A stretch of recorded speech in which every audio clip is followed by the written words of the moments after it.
जय हिंद। आज हम लोग हिंदी का पेपर डिस्कस कर रहे हैं।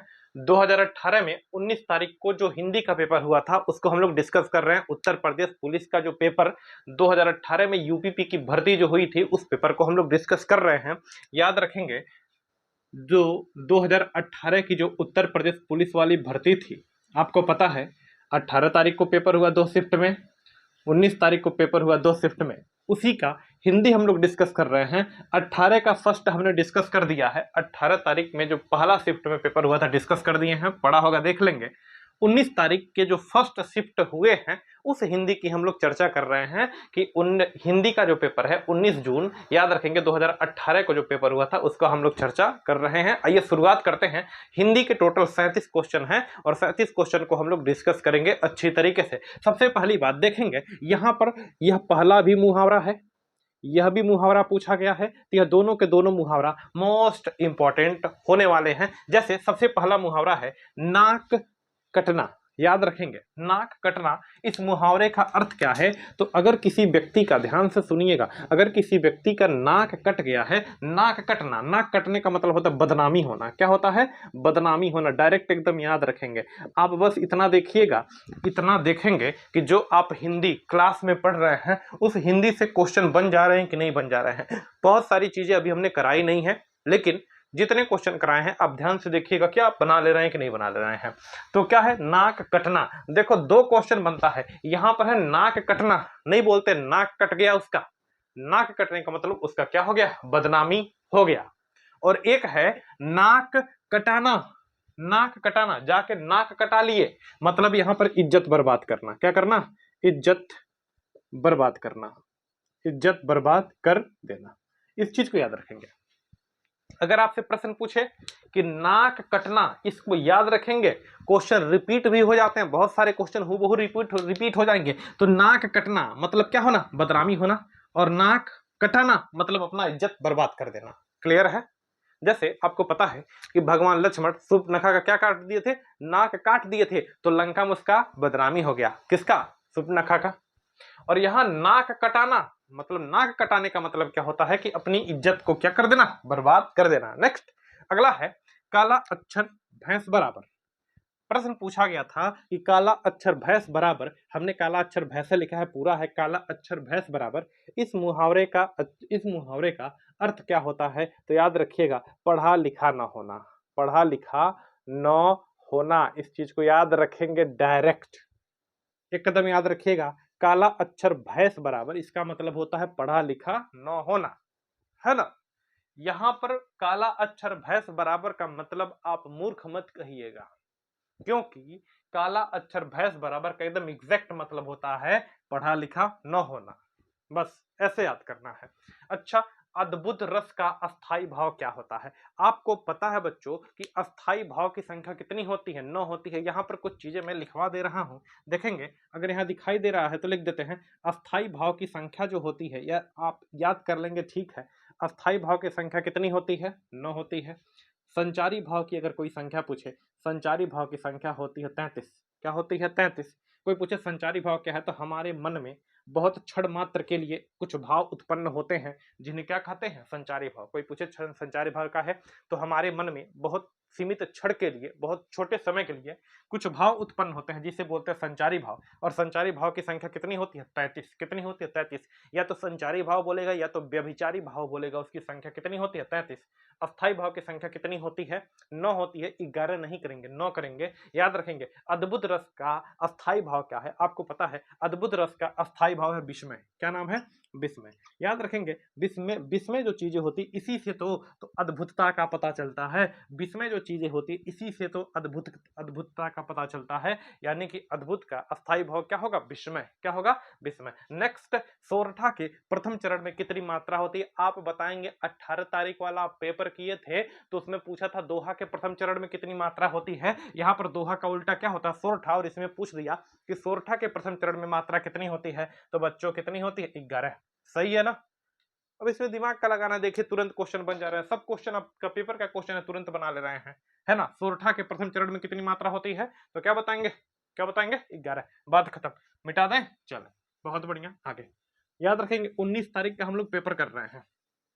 19 तारीख का हम लोग यह पेपर कर रहे हैं। क्लियर? आगे देखिएगा। नेक्स्ट है, नेक्स्ट सोरठा के प्रथम चरण में कितनी मात्रा होती है? 11। कितनी मात्रा होती है? 11। याद रखेंगे दोहा के, दोहा लिख लें, यहाँ क्या लिख लें? सोरठा। दोहा के प्रथम चरण में कितनी मात्रा होती है? 13। और सोरठा के प्रथम चरण में मात्रा कितनी होती है? 11। यह दोहा का उल्टा होता है। दोहा का क्या होता है? उल्टा होता है। यह बहुत पहले से आपको पता होगा, कुछ भी ना पता हो लेकिन ये जरूर पता होगा दोहा का उल्टा क्या होता है? सोरठा। और सोरठा का उल्टा क्या हो जाता है? दोहा। नेक्स्ट अगला क्वेश्चन है, शब्दा अलंकार नहीं है। यह 4 ऑप्शन दिए हैं और इनमें से कह रहा है कि कौन सा शब्दा अलंकार नहीं है। यानी कि अलंकार मेनली हम 2 भागों में बांटकर पढ़ते हैं। एक होता है शब्दा अलंकार और एक होता है अर्थालंकार। सही है ना? बिल्कुल। तो इसमें हमसे पूछा कौन सा शब्दा अलंकार नहीं है। आपको पता है जिसमें ऊ होता है, ऐसे ऐसे 3 जैसे शब्द बने होते हैं। यहां देख रहे हैं ओ है, ओ, तो ओ में 3 जैसे जो शब्द बने होते हैं, याद रखेंगे जैसे ऊ की मात्रा होती है, चाहे ऊ वाला, जैसे इसमें क्या होता है? उपमा हो गया, उत्प्रेक्षा हो गया, देख रहे हैं, उत्प्रेक्षा हो गया, रूपक हो गया, इसमें ऊ की मात्रा है। तो याद रखेंगे यह सब किसमें आते हैं? किसमें आते हैं? अर्था अलंकार में। शब्दा अलंकार नहीं है हमसे पूछा है, तो रूपक तो किसमें आता है? अर्थालंकार में ऊ की मात्रा है, तो रूपक क्या हो जाएगा? अर्थालंकार हो जाएगा। बाकी यह भी शब्दा अलंकार है, यह भी शब्द अलंकार है और यह भी शब्द अलंकार है। तो हमसे पूछा है प्रश्न, हमसे क्या पूछा है? प्रश्न पूछा है निम्नलिखित में से शब्दा अलंकार नहीं है। तो शब्दा अलंकार कौन नहीं है? रूपक। रूपक अर्थालंकार, यानी कि यही शब्द अलंकार नहीं है। बन जाएगा? बिल्कुल। इसको आइए यहां पर क्लियर करते हैं। कह रहा है दंत ध्वनि है। यह 4 ऑप्शन आपको दिया है। कह रहा है इन चारों में से कौन सी ध्वनि है जिसको बोलने में दांतों का प्रयोग होता है? किसका? दांतों का। दंत ध्वनि है। यह हमसे क्वेश्चन पूछा है, तुरंत कर दीजिए। दंत ध्वनि, अरे ख ख कंठ से बोलते हैं, नहीं होगा। च च च वर्ग को तालु से बोलते हैं, नहीं होगा। प फ फ फ को किससे बोलते हैं? ओष्ठ से बोलते हैं, नहीं होगा। एक क्या ऑप्शन बचा? अब ज्यादा दिमाग मत लगाइए, ठोक दीजिए उत्तर। क्या बना लीजिए? उत्तर। यानी कि दंत कौन सा है? ल। जो ल होता है बच्चों, याद रखेंगे, ल को पार्श्विक ध्वनि भी बोलते हैं। क्या बोलते हैं? पार्श्विक ध्वनि बोलते हैं। और इसका जो उच्चारण होता है, यानी कि इसको बोलने में हमारे दांतों की सहायता होती है। इसको किससे बोलते हैं? दंत से बोलते हैं। किससे बोलते हैं? दंत से बोलते हैं। यह चीजें आप याद रखेंगे। क्लियर है? आगे तो यह क्वेश्चन क्या होगा? उत्तर इसका ल। अगला क्वेश्चन है, मैंने यह काम कर लेना चाहिए। जरा देख रहे, दिखाई दे रहा है नीचे? हाँ जी, ठीक है। कह रहा है मैंने यह काम कर लेना चाहिए। अब बताइए कौन ओर से सही लग रहा है? कोनो कहेंगे मैंने यह काम कर लेना चाहिए, तो कनपटी मार देगा, कह देगा ई कौन शब्द बोल रहा है तू? मैंने यह काम कर लेना चाहिए। कौन सही काम है? कौन सा भैया?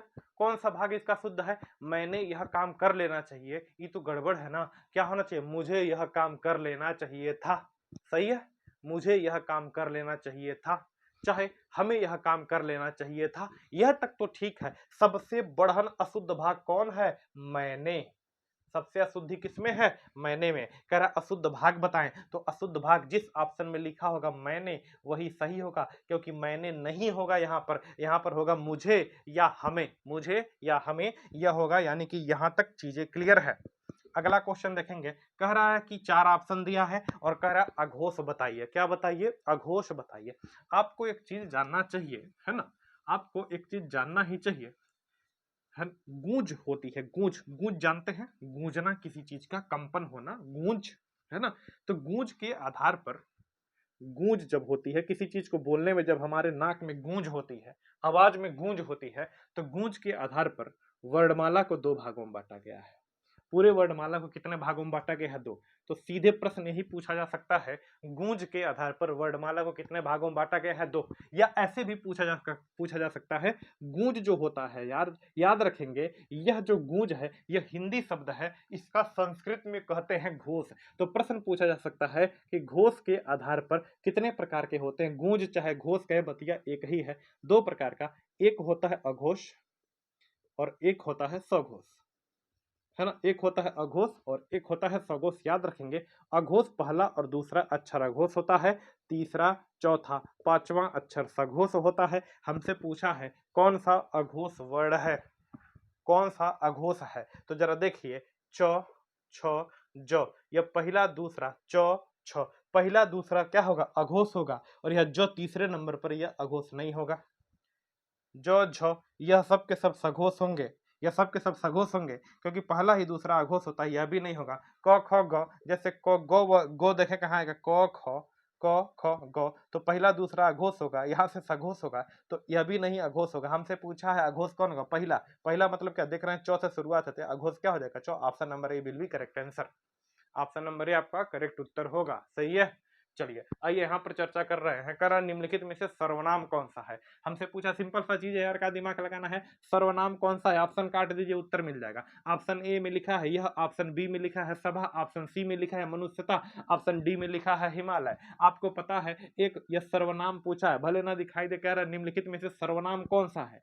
यह जो चार ऑप्शन दिया है, यह, सभा, मनुष्यता और हिमालय, हमसे पूछा सर्वनाम कौन है। तो आप बच्चों बताइए, सभा तो होती ही नहीं है, सभा तो समूहवाचक संज्ञा है, सभा तो समूहवाचक या जातिवाचक संज्ञा में रख सकते हैं, मनुष्यता तो भाववाचक संज्ञा हो गया, हिमालय एक जगह का नाम है, एक पर्वत का नाम है, यह क्या हो गया, व्यक्तिवाचक संज्ञा। बचा क्या, यह जो हो गया, यही क्या होता है, सर्वनाम। तो ऑप्शन नंबर ए आपका करेक्ट आंसर। सही है, बिल्कुल सही है, क्या दिक्कत है। नेक्स्ट है, अपमान में उपसर्ग बताइए। तो अपमान में उपसर्ग बताइए, देखें इसमें उपसर्ग, इसको तोड़कर पढ़ेंगे अपमान, तो अपमान में देखेंगे उप क्या है, अप क्या है, उपसर्ग। तो कोई पूछे उपसर्ग बताए, तो इसमें उपसर्ग क्या हो जाएगा, अप, उपसर्ग क्या होगा, अप। याद करते हुए चलेंगे, याद करते हुए चलेंगे, जहां पर समस्या होगी आप बताइएगा, कोई दिक्कत। चले एक बार स्क्रीनशॉट ले लीजिए, जहां पर दिक्कत हो, है ना। अगला है, देखेंगे अपमान में क्या उपसर्ग क्या हो जाएगा, अप। घबराहट में प्रत्यय बताइए। तो जब भी घबराहट, है ना, घबराहट ऐसे दे, कोई भी चीज लास्ट में आहट दिखे, लास्ट में किसी भी चीज में आहट दिखे, तो तुरंत इसका प्रत्यय भी बताएंगे, आहट। घबराहट, क्या आहट दिख रहा है, इसमें कौन सा प्रत्यय है, आहट। इसमें प्रत्यय का नाम बताइए, तो क्या कहेंगे, आहट इसमें प्रत्यय है। सही है यार।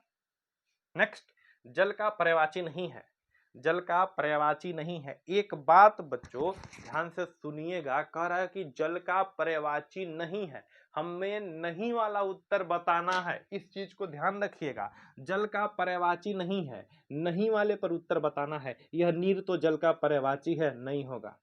तोय भी जल का पर्यायवाची है, नहीं होगा। अंबु भी जल का पर्यायवाची है, नहीं होगा। कौन जल का पर्यायवाची नहीं है, समीर। समीर ही आपका उत्तर हो जाएगा, क्योंकि समीर किसका है, वायु का पर्यायवाची है। किसका, वायु का। पवन हो गया, हवा हो गया, मारुत हो गया, है ना, इसी में समीर हो गया। यह सब के सब किसके पर्यायवाची हैं, वायु के, यानी कि पवन के पर्यायवाची हैं। समीर किसका पर्यायवाची नहीं है, जल का पर्यायवाची नहीं है। तो ऑप्शन नंबर सी करेक्ट उत्तर होगा। सही है। नेक्स्ट फटाफट करते हैं, परमार्थ में संधि। तो याद रखेंगे, परम और अर्थ मिलकर बनता है परमार्थ है, एकदम डायरेक्ट याद करें। परमार्थ में संधि बताइए, तो परम और अर्थ मिलकर क्या बनता है, परमार्थ, है ना। कौन सी संधि है, मैं आपसे एक प्रश्न पूछा हूं, परमार्थ में संधि का नाम बताइए। मैं तो इसका संधि विच्छेद कर दिया, परमार्थ में तो परम को एक साथ कर दिया, और इसमें अ की मात्रा है, और थर कर दिया अर्थ, तो परम को एक पास कर दिया, अर्थ को किनारे कर दिया, तो परमार्थ में परमार्थ का संधि विच्छेद हो जाएगा परम और अर्थ। सही है। परमार्थ का संधि विच्छेद क्या हो जाएगा, परम और क्या हो जाएगा, अर्थ। मेरा प्रश्न यह है आपसे कि परमार्थ में कौन सी संधि है, बताइएगा। दीर्घ स्वर संधि है क्या, बताइएगा जरा। तो दीर्घ स्वर संधि है क्या, अगर दीर्घ स्वर संधि होगा तो कमेंट जरूर करिएगा कि परमार्थ में कौन सी संधि है, दीर्घ स्वर संधि है क्या। अगर होगा तो कमेंट करिएगा, ठीक है। चलिए आगे शुरुआत करते हैं। सीता सो रही है, यह कौन सा काल, सीता सो रही थी। देख लीजिए, पढ़िएगा थोड़ा अच्छी तरीके से, ऐसे गलत हो जाएगा। सुने, कह रहा है क्वेश्चन, सीता सो रही थी, मोस्ट इंपॉर्टेंट क्वेश्चन है ना। आपको बता दें, ध्यान से सुनिएगा, कर सीता सो रही थी, किसी भी वाक्य के साथ रही थी, रहे थे आ जाए, सीता सो रही थी, कभी भी रही थी वाला कॉन्सेप्ट आ जाए, तो वहां पर होता है अपूर्ण भूतकाल। कौन सा, अपूर्ण भूतकाल। यह कौन सा काल है, अपूर्ण भूतकाल। सीता सो रही थी, दिखाई दे रहा है, चले चले दिख तो रहा है। सीता सो रही थी, कौन सा हो जाएगा, अपूर्ण भूतकाल। याद रखेंगे, सीता सो, कहीं भी रही थी लिखा हो ना, तुरंत मारेंगे उत्तर, रही थी, रहे थे, याद तुरंत मारेंगे उत्तर, क्या, अपूर्ण भूतकाल। दिमाग लगाना ही नहीं है। कहीं भी रही थी जैसा साउंड आए, रही थी जैसा खुशबू चाहे बदबू आए, तुरंत उत्तर आप मारेंगे कौन सा? अपूर्ण भूतकाल। क्या मारेंगे? अपूर्ण भूतकाल। अपूर्ण भूतकाल। ठीक है, नेक्स्ट इंक भर ले तब तक। बोले अगला क्वेश्चन है जटिल का विलोम। तो जटिल का विलोम आप खुद बता दीजिए। जटिल मतलब जो बहुत कठिन है, तो जटिल का विलोम क्या हो जाएगा? सरल। अब इसमें क्या नहीं पता होगा भाई?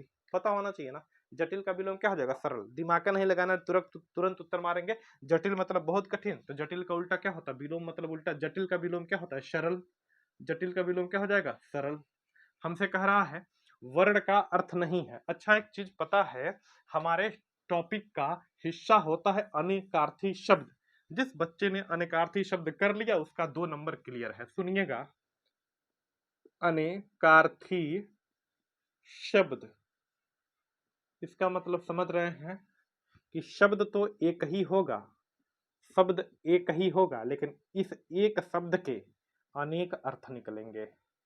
इस एक शब्द के कितने अर्थ निकलेंगे? अनेक अर्थ निकलेंगे। जैसे पिछले 2018 वाले पेपर में पूछा था कि एक शब्द दे दिया था कर, और कह दिया था इसका अर्थ नहीं है। तो पता है कर का अर्थ होता है, कर का अर्थ होता है किरण, इसी कर का अर्थ होता है हाथ, और इसी कर का अर्थ होता है किसी प्रकार का टैक्स, या इसी कर का अर्थ होता है किसी प्रकार का लगान। तो इतने तो इस कर के अर्थ होते हैं। मतलब एक ठो शब्द है, कई ठो अर्थ होते हैं, है ना। कर का अर्थ उस ऑप्शन में 2018 वाले पेपर में सूर्य दे दिया था, तो कर का अर्थ सूर्य नहीं होता है। मतलब एक ठो शब्द है ओकर कई ठो अर्थ निकलता है। एक शब्द है उसके कई अर्थ निकलते हैं, उसे ही बोलते हैं अनेक अर्थ को लिए हुए है, तो अनेकार्थी शब्द। यही हमसे पूछा है कि वर्ण का अर्थ नहीं है। इस बार हमसे वर्ण पूछा, यानी कि अनेकार्थी शब्द 25-30 ठो पढ़ना होता है, बढ़िया से पढ़ लेंगे काम बन जाएगा। हमसे क्या पूछा है कि वर्ण का अर्थ नहीं है। इस वर्ण का अर्थ नहीं है। ऑप्शन ए दिया है अक्षर, ऑप्शन बी दिया है रंग, ऑप्शन सी दिया है जाति, और ऑप्शन डी दिया है जी सुंदर। हमसे पूछा है वर्ण का अर्थ नहीं है। एक बात जरा आप खुद आप ही बताइए, वर्ण का अर्थ नहीं है। वर्ण को अगर हम अक्षर के रूप में पढ़े तो वर्ण ही क्या कहलाता है? वर्ण को मिलाएंगे तो अक्षर बनता है। बोलिए हाँ कि ना। तो वर्ण को तो अक्षर होता है, कर वर्ण का अर्थ नहीं है। वर्ण का अर्थ अक्षर होता है। मैं यहाँ लिख दे रहा हूं वर्ण का अर्थ क्या क्या होता है। वर्ण का अर्थ आज ही याद रख ले, वर्ण का अर्थ रंग भी होता है, क्योंकि वर्ण विक्षेपण फिजिक्स में पढ़े होंगे। वर्ण का अर्थ क्या होता है? रंग होता है। ऋग्वैदिक काल में वर्ण का मतलब होता था जाति। क्या होता था? जाति। और इसी वर्ण से वर्णमाला बनता है, और इसी वर्ण से ही क्या बनता है? अक्षर बनता है। इसी वर्ण से ही क्या बनता है? अक्षर बनता है। इसी वर्ण का मतलब होता है अलग अलग प्रजाति, अलग अलग प्रजाति। हमसे क्या पूछा? वर्ण का अर्थ नहीं है। तो वर्ण का अर्थ अक्षर तो है, रंग तो है, नहीं होगा। जाति भी वर्ण को कहते हैं। कौन नहीं होता? स्वर, सुंदर। कौन नहीं होता? सुंदर। तो वर्ण का अर्थ नहीं है क्या? सुंदर। इसका उत्तर हो जाएगा। उत्तर क्या हो जाएगा? सुंदर हो जाएगा। क्लियर। आइए, बड़ी मोस्ट इंपॉर्टेंट चर्चा हम करने वाले हैं। मोस्ट मोस्ट मोस्ट इंपॉर्टेंट चर्चा हम करने वाले हैं। चलिए इसको हम चर्चा कर देते हैं। पद्मावती की रचना, पद्मावत रचना पूछा गया है कि पद्मावत की रचना किसने की है, या पद्मावत महाकाव्य किसने लिखा है। ऐसे क्वेश्चन पूछा जाएगा। पद्मावत की रचना किसने की है? तो मलिक मुहम्मद जायसी। ये तो सबको पता रे भाई, मलिक मुहम्मद जायसी। पद्मावत की रचना किसने की है? मलिक मुहम्मद जायसी। पता है आपको? बिल्कुल। ये न पता हो तब क्या होगा। नेक्स्ट है चंद्रगुप्त और स्कंदगुप्त की रचना। कंकाल की रचना, आंसू की रचना, जहर, आंसू की रचना, उसके बाद क्या है? झरना की रचना। या सारी रचना याद रखेंगे। पद्मावत की रचना मलिक मुहम्मद जायसी, चंद्रगुप्त, स्कंदगुप्त, स्कंदगुप्त की रचना, फिर बोलेगा आंसू की रचना, कंकाल की रचना, तितली की रचना, झरना की रचना, आंसू की रचना। या सारे की सारी रचना किसने की है? तो याद रखेंगे जयशंकर प्रसाद। किसने की है? जयशंकर प्रसाद। एक छोटा सा वीडियो डाला है जयशंकर का, देख लेते तो कमो आपका बन जाता। जयशंकर का एक वीडियो डाले हैं 12 मिनट का, देख लेंगे ना तो जयशंकर से कभी क्वेश्चन गलत नहीं होगा। फिलहाल यहाँ पर बात करते हैं चंद्रगुप्त और स्कंदगुप्त की रचना किसने की है? जयशंकर प्रसाद। पद्मावत की रचना किसने की है? मलिक मोहम्मद जायसी। अभी इसको छोड़े, परेशान मत रहिएगा। भारत भारती की रचना किसने की? बोलिए तो। भारत भारती की रचना। तो भारत और भारती की रचना, जो राष्ट्र का कवि होगा वही भारत भारती के बारे में लिखेगा ना। तो भारत भारती की रचना की है मैथिली शरण गुप्त ने। किसने की है? मैथिली शरण गुप्त ने। मैथिली शरण गुप्त ने। और याद रखेंगे मैथिली शरण गुप्त को हम राष्ट्र कवि कहते हैं। प्रश्न पूछे भारत भारती की रचना किसने की? उत्तर क्या बताएंगे? मैथिली शरण गुप्त। और मैथिली शरण गुप्त को हम क्या कहते हैं? राष्ट्र कवि कहते हैं। फिर यह प्रश्न पूछे तो मैथिली शरण गुप्त को राष्ट्र कवि किसने कहा? तो गांधी जी ने। याद रखेंगे इसको, समझ रहे हैं? मैथिली शरण गुप्त को राष्ट्र कवि किसने कहा? तो क्या बताएंगे? गांधी जी ने। और भारत भारती की रचना किसने की है? मैथिली शरण गुप्त ने। नेक्स्ट है जिसे करना बहुत कठिन हो। जिसे करना बहुत कठिन हो मतलब जिसे किया न जा सके। पिछले पेपर में पूछा था जिसे पाना बहुत कठिन हो उसे बोलते थे दुर्लभ, और जिसे करना बहुत कठिन हो तो उसे बोलते क्या? दुष्कर। दुष् मतलब बहुत कठिन, और कर मतलब कर नहीं पाएंगे। जिसे करना बहुत कठिन है, दुष् का मतलब बहुत कठिन, और कर जिसे करना बहुत कठिन है उसे एक शब्द में हम क्या कहते हैं? दुष्कर। जिसे करना बहुत कठिन है उसे हम क्या कहते हैं? दुष्कर कहते हैं। याद रखेंगे। अब यहाँ पूछा है सदा बहुवचन, और यहाँ पूछा है अली और बड़का अली क्या होता है, यहाँ पर हम क्लियर कर देते हैं, ध्यान से सुनिए, है ना। पूरी अच्छी तरीके से हम लोग चर्चा इस पर कर लेते हैं कि एक क्वेश्चन तो यही से याद हो जाए।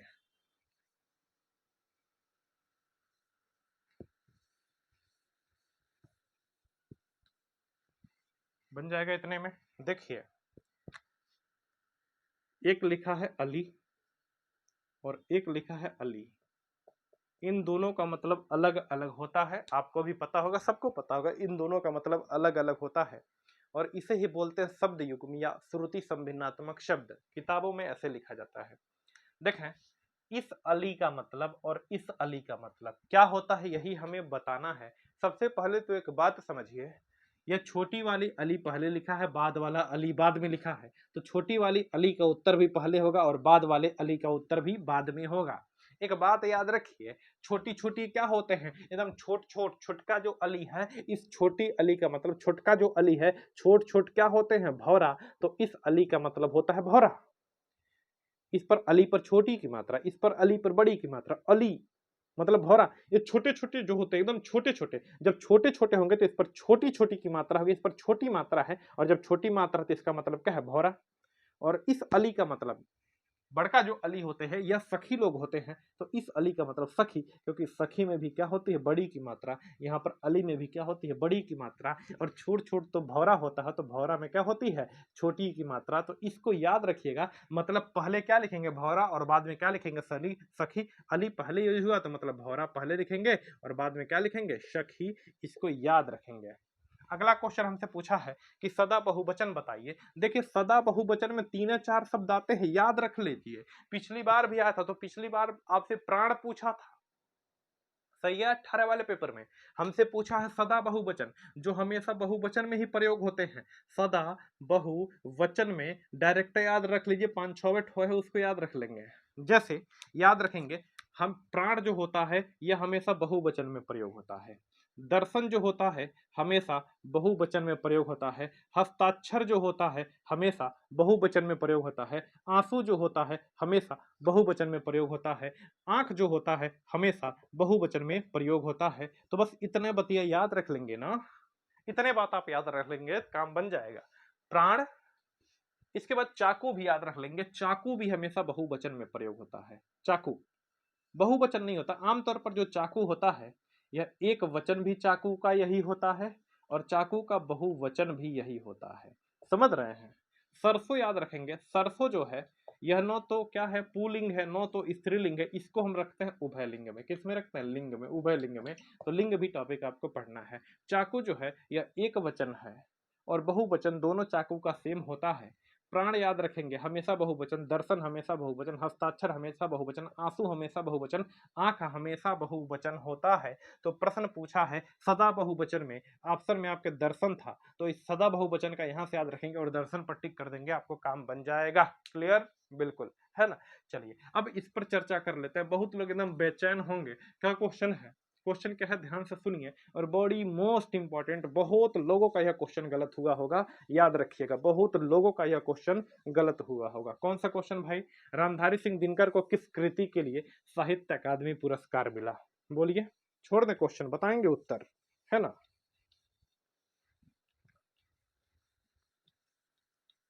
छोड़ दें इसको, बोलिए,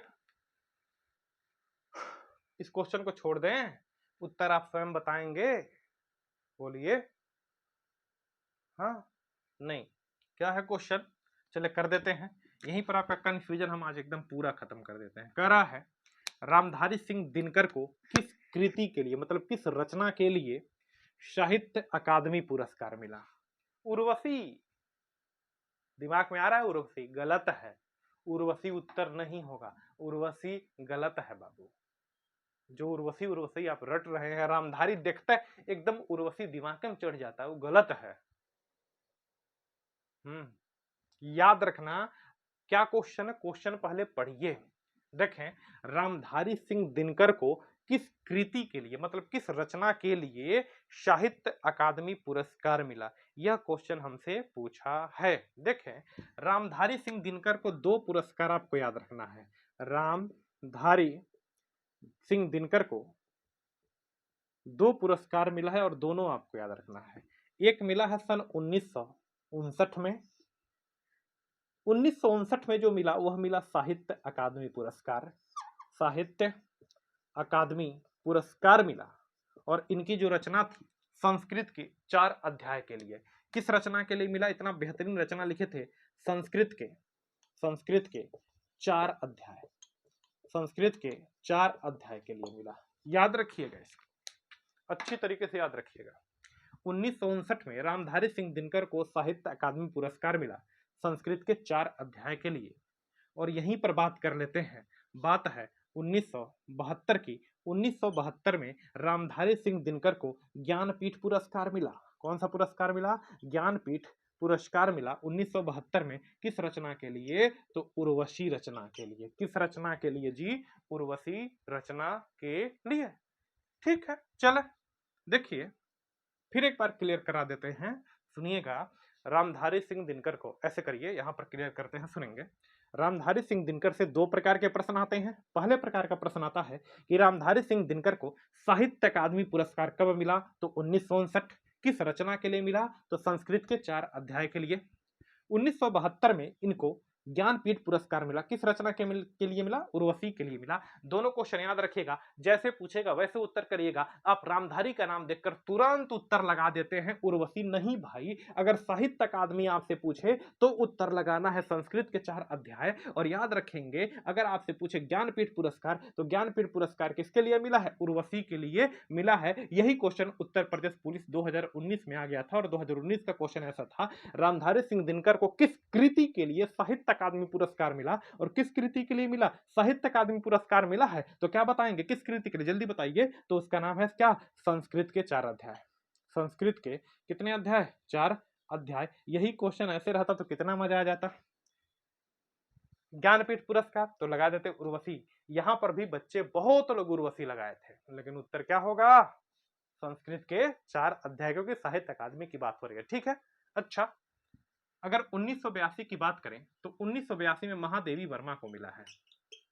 महादेवी वर्मा को ज्ञानपीठ पुरस्कार, डिटो याद रखिएगा। 1982 में महादेवी वर्मा को क्या मिला? ज्ञानपीठ पुरस्कार मिला, है ना। प्रश्न पूछा जाता है किसके, किस रचना के लिए? तो याद रखेंगे यामा के लिए। किस रचना के लिए मिला? यामा के लिए। पूछा जाता है महादेवी वर्मा का जन्म कहां पर हुआ? तो याद रखेंगे फर्रुखाबाद। कहां पर? फर्रुखाबाद में। क्लियर? कहां पर हुआ? फर्रुखाबाद में। क्लियर? तो इतनी बातें आपको क्लियर है, स्क्रीनशॉट ले, फिर आगे बढ़ते हैं। थोड़ा सा और क्वेश्चन उसको भी कर लेते हैं। क्लियर? नेक्स्ट चले, यही छोटे से 4 क्वेश्चन बच गए हैं, चारों को कर लेते हैं, आपका क्लास समाप्त हो जाएगा। 2019 का पेपर आप कंप्लीट कर चुके हैं, याद रखेंगे, याद रखिएगा। 2019 कर रहे हैं, 2018 का जो 19 जून का फर्स्ट शिफ्ट था, याद रखेंगे फर्स्ट शिफ्ट था, इसका हिंदी का पेपर आप तैयार कर चुके हैं। यही हिंदी का पेपर है, इतने क्वेश्चन आए थे। अब कुछ गद्यांश के क्वेश्चन है तो गद्यांश लिखना कठिन है, इसलिए उनको छोड़ दिए हैं, बाकी कर लिए हैं क्वेश्चन को। आइए कर लेते हैं क्वेश्चन। कह रहा स्त्रीलिंग का चयन कीजिए। देख रहे हैं हर एक पेपर में स्त्रीलिंग भी आ रहा है और पुल्लिंग भी आ रहा है, और फिर वही बातें कि स्त्रीलिंग और पुल्लिंग ऐसे शब्द होते हैं, जितना आप प्रैक्टिस में लाएंगे, जितना रोज रोज दो दो तीन तीन शब्द तैयार करेंगे उतना ही सही है। अदरवाइज आप वाक्य में प्रयोग करिए, चाहे कोनो ट्रिक लगाइए, गलत ही होना है, याद रख लीजिएगा। क्योंकि जो वाक्य में प्रयोग व्यक्ति करेगा ना, वो पढ़ के आएगा, वो बताएगा आपको। हम भी पढ़ के आएंगे, वाक्य में प्रयोग करके बता देंगे। नया कोई शब्द आ जाएगा तो कितना भी वाक्य प्रयोग करते रहिए, नहीं कर पाएंगे। सच्चाई इसकी यही है कि आपको जो शब्द दिए हैं उस शब्द से आपको परिचित होना पड़ेगा, तभी आप स्त्रीलिंग और पुल्लिंग का चयन कर पाएंगे। जैसे स्त्रीलिंग का चयन कीजिए तो स्त्रीलिंग याद रखेंगे, स्त्रीलिंग जो होता है वह सुंदरता स्त्रीलिंग में आता है, क्योंकि महिलाओं की सुंदरता किसकी होती है, स्त्रीलिंग होती है, तो सुंदरता क्या होती है, स्त्रीलिंग। और यहाँ पर पुल्लिंग का चयन करें तो पुल्लिंग इसमें याद रखेंगे, सागर आपका पुल्लिंग है, झीलों वोलों के नाम क्या होते हैं, सबके सब पुल्लिंग होते हैं, तो सागर आपका क्या है, पुल्लिंग। याद रखेंगे क्या है, सागर यहाँ पर पुल्लिंग, झीलों के नाम नहीं भाई, सागर क्या है यहाँ पर, पुल्लिंग, इसको याद रखिएगा। अगला क्वेश्चन हमसे पूछा है विशेषण बताइए, तो विशेषण आपको सिंपल पता है, विशेषण क्या हो जाएगा, शीतलता। अगर देख रहे हैं तो शीतलता कहां पर, जैसे शीतलता हो गया तो भाववाचक संज्ञा बन गई भाई, भाववाचक संज्ञा, तो भाववाचक संज्ञा तो लेंगे नहीं, है ना, नया क्या हो जाएगा, नया, है ना। विशेषण क्या हो जाएगा भाई आपका, नया। इस चीज को याद रखिएगा। जैसे बोलते हैं उसने नई कार खरीदी, तो कार आपका एक वाक्य हो जाता, कार आपका शब्द हो जाता है, और उसकी विशेषता बता रहे नई कार, तो नया आपका क्या हो जाएगा, विशेषण। तो विशेषण में क्या हो जाएगा, नया। नेक्स्ट, तद्भव का चयन करें। एक बात बताइए, तद्भव का चयन करें। संस्कृत से जो शब्द टूट फूट कर हिंदी में प्रयोग होते हैं उन्हें ही तो तद्भव कहते हैं। यह बातें बहुत पहले से पता होगी आपको। हमसे क्या पूछा है, तद्भव का चयन करें। तो अब इसमें देखिए, जब भी आपको तद्भव और तत्सम का चयन करने को बोले ना, तो आप जिसको तत्सम जानते हैं उसको काट दीजिए। हमसे कहा है तद्भव बताइए, मतलब हिंदी वाला बताना। यहाँ पर लिखा है गाँव, क्या लिखा है, गाँव, याद रखेंगे। तद्भव मतलब हिंदी वाला हमें बताना है। अमृत तो तत्सम होता है, नहीं उत्तर होगा। उच्च भी तत्सम होता है, एकत्र भी तत्सम होता है। अरे भाई, तत्सम अगर देखेंगे तो तत्सम होता है ग्राम, और इसको तोड़ मरोड़ कर क्या बना दिया गया है, गांव। तो गांव आपका तद्भव होगा। हमसे पूछा क्या है, गांव, तो गांव आपका तद्भव पूछा है, गांव आपका क्या हो जाएगा, तद्भव हो जाएगा। और यहाँ पर पूछा तत्सम का चयन करिए। अरे गाय तो तद्भव है, क्योंकि इसका तत्सम गौ होता है। गधा तो तत्सम तद्भव है, इसका क्या होता है, गर्दभ होता है। घड़ा भी क्या है आपका, तद्भव है। और याद रखेंगे, याद रखेंगे, ग्राहक जो होता है, ऐसी जो मात्रा होती है रॉ की, आमतौर पर वो तत्सम बन जाते हैं, तो ग्राहक क्या हो जाएगा आपका, तत्सम हो जाएगा। ग्राहक का आप देखेंगे तद्भव होता है गाहक, क्या होता है, गाहक। ग्राहक होता है आपका तत्सम, और इसका तद्भव होता है गाहक। तो भाई 2019 के पेपर को हमने आज 2018 के पेपर को बार बार 19 बोल रहे हैं, 2018 को जो 19 जून को पेपर हुआ था हिंदी का, उसको हमने कंप्लीट कर लिया। आप एक बार कमेंट में बताइएगा कि कुछ चीजें आपको लगी, अच्छा लगा, चीजें समझ आई होंगी, जरूर आई होंगी, है ना। चले, आई हो तो बढ़िया तैयार कर लें यार, और क्या करेंगे, ठीक है, बाकी कल करते हैं, ठीक है, चलो।